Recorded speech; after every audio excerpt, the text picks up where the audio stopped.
Hi, William Bell here, and in this video, we're going to embark upon the journey to unlocking the secrets that govern poverty. We're going to look at the law, more specifically, laws that are designed to help us to understand what not to do when we choose to obtain riches. I believe that if you want, you should have the opportunity to enjoy life and get the things that you want out. There, we have laws that govern every facet of life, like the laws of reciprocation, do unto others as you want them to do unto you. There's also the law of attraction. Two things usually come together that's similar or somewhat alike. And I know there are a ton of laws at work governing life in every aspect, including wealth and poverty. I've spent years studying this very thing, pondering the question of why. Why such a gap of money between different classes and people? I notice a lot of politicians go to work at hedge funds in order to study the separations between rich and poor. A lot of people have taught on this very thing, basically how to become rich. If you go to your local bookstore, your Barnes & Nobles, Books for Millions, or even your public library, you'll find tons of very expensive books that show you how to make, earn, or save $1 million. I've read a lot of these books, and there's one thing that I've noticed, that there's a common thread that is weaving through almost every speaker, and that is they never show you how easy it is to lose what you earn. Well, wait a minute, I'll take that back. Dave Ramsey is one speaker that actually covers this in his own way.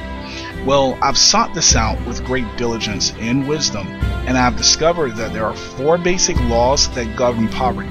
In a person, if you choose to obey these laws, you will be poor. Now, I'm sure there's other gurus out there that will say, well, no, it's not actually this, there's that. However, the laws that I discover have been governing poverty at the root level. And really, all other aspects of poverty grows off of these laws right here. So let's get started. The first law to the wealth thief. Laziness governs poverty and reigns as its king. It brings forth full destruction to anyone who eats its fruits and enjoys it. Now, we've all had a streak of laziness in our lives at one time or other. Laziness basically is the opposite of work, and as a result, it accomplishes the exact opposite effect. While work produces increase and brings profits, laziness produces wanting, needs, and poverty. Now, this may sound simple and it may sound basic, but you know, people who are willing to work hard and diligent in any situation will always find themselves on top and accomplish what they want.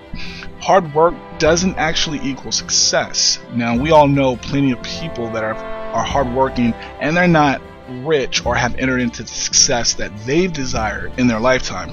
So hard work alone is not enough. Laziness for sure, though, will bring poverty. The second law.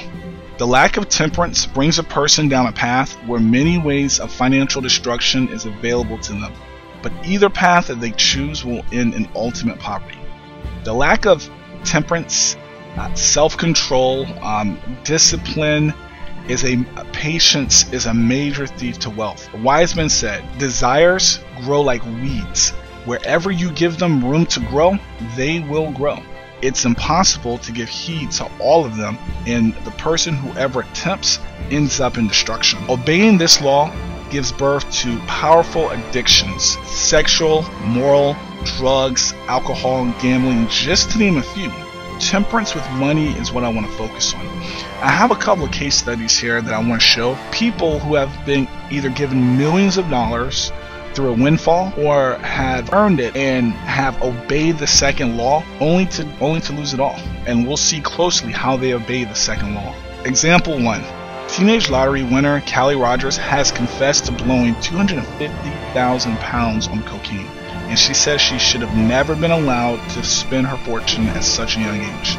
Miss Rogers, 22, scooped 1.9 million pounds when she hit the jackpot in 2003 at the age of 16 and went on a never-ending spending spree. In a frank interview, she told how her drug-addicted boyfriend got her hooked on cocaine, and she wasted a fortune on the drug, probably the only fortune that she'll ever have. It goes on to say, the former shop assistant believes that she should have never had access to her winnings until she was old enough to deal with her wealth sensibly. Back living with her mother, the mother of 2 said, "I honestly wish I would have never won the lottery money.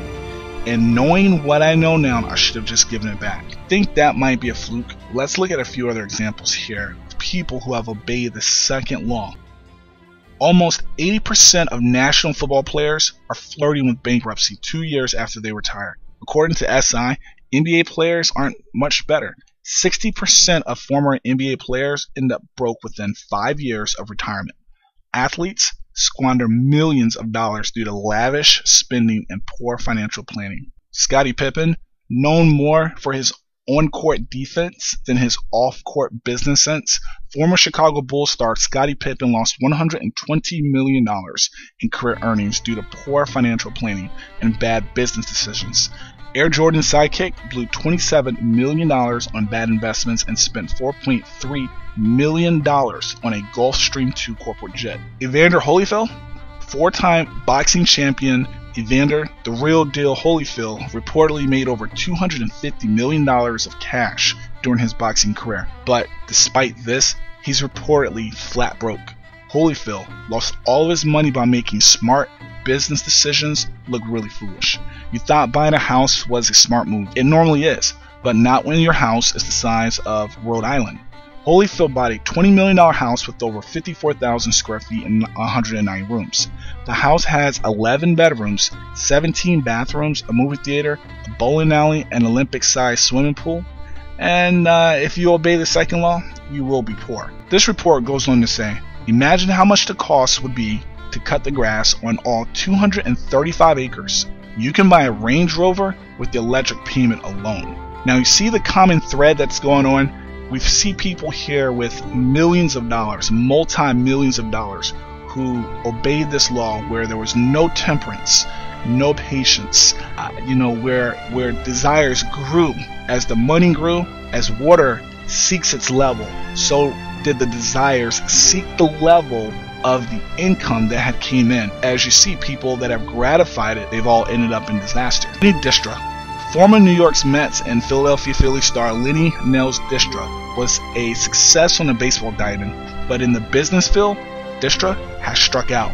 His failed businesses include car washes, magazine companies, real estate investing, and a stock trading website. According to Dykstra, July's 2009 bankruptcy filing, he owes more than $30 million to creditors, including $18.5 million purchase of Wayne Gretzky's home. The man here was out of control. The amazing part about this is after 2 foreclosed homes and numerous failed businesses, Dykstra is offering investment advice that led him into bankruptcy for a mere $899 a year. Wow, it's very interesting. Latrell Sprewell. Look up the word short-sighted in the dictionary and you'll see a picture of Latrell Sprewell. Famously, he turned down a $21 million contract because he said it wasn't enough money to feed my family. Okay, he must have a lot of kids. Well, basically, too many desires are being gratified here. We see no control, no temperance, and there's out of control spending. You guys see the pattern here.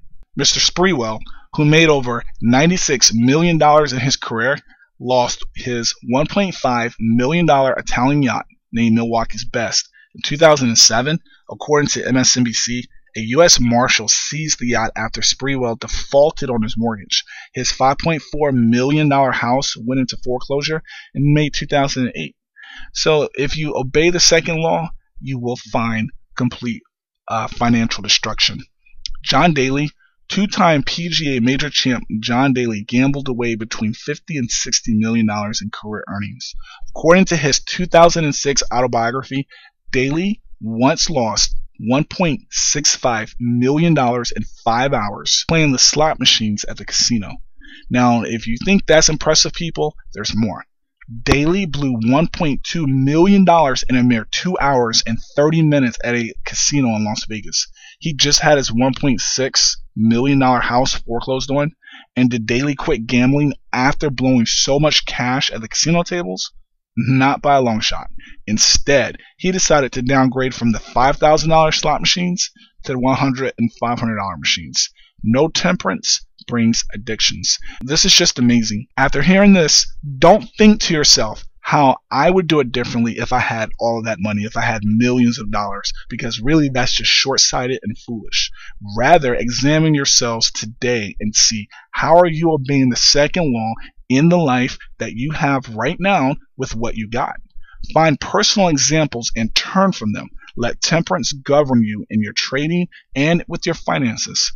Once you become a millionaire, you can show the world how you have disobeyed the second law and accomplished your dreams. Know that in the whole world, the whole earth, there are 8.7 million millionaires. 8.7. Now that sounds like a lot, but that's only 0.13% of the world's population, according to Worldwide Success. Now, it's not even 1% of the world's population, or even close to 1/2 of a percentile. It's easy just to obey these laws and fall into the normalcy of life. The third law. The lack of continuing education leads to the gates of poverty. Riches, profit, and gold escapes the man who lacks the ability to continue to educate himself. A fool and his money are soon parted. King Solomon. Let me begin to say that a college degree only holds the weight of the paper that is printed on.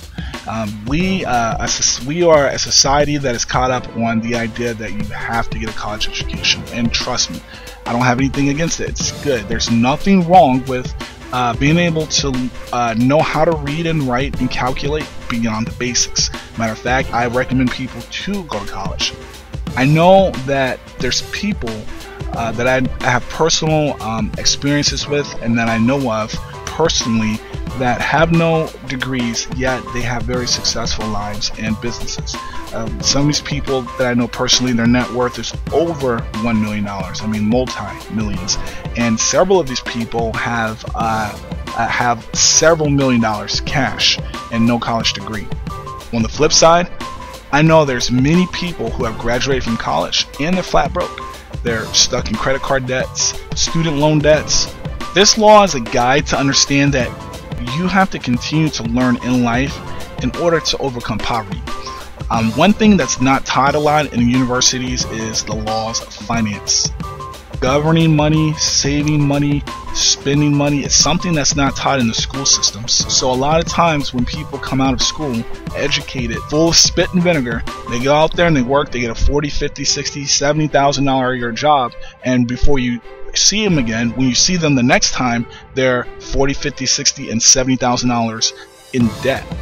You know, yes, they have a nice house, they don't own it. They have a nice car, but they don't own that either. They have all the toys that you would want, but it's all owned by the banks, or it's all owned by the credit card companies. Here we see that the education in educating yourself financially and in the field that you're working in, making yourself the resident expert, is key. People who are stuck in dead-end jobs are there because of their lack of internal growth. Their jobs are merely just an extension of themselves, their lack of continuing education. I quote Benjamin Franklin here when he said that genius without education is like silver in the mine. We all have a bit of genius in us, and I don't care what anyone's ever told you, because if they told you didn't, they lied to you. Without a doubt, you have the ability to think and grow rich just like the next human being. Continue to learn about whatever you are involved in, whatever job that's bringing in your profits and income. Educate yourself and don't stop until you have reached your full potential. And even once you've reached your full potential, you don't stop there. You've ever seen those kung fu movies? You ever see the karate masters? The karate guys, whenever they tie their belt, the symbolism of the knot means I am open for learning. Even the grand masters, the 10th degree black belts, tie their knots the exact same way. Didn't think you could teach a 10th degree black belt anything, but obviously these guys were saying that they're still open for learning. Incredible. The fourth law. Poverty clings to the man who wastes the time that he's been given. Now, the length of a solar day on Earth is 86,400 seconds. That's about 24 hours. That's all a man needs in order to achieve great riches. The fourth law teaches us that when we waste time, it opens the gates of poverty, and that it clings to us. A grand master can spend his days training to become the best, and while his counterpart spends nowhere near that time in his field, perfecting his field, he stays average. With that same amount of time, One man can be a polished champion in his profession, an Olympian, or the richest man in the city. Understand that there are factors at work into becoming successful, and understand the laws of wealth and poverty. Oh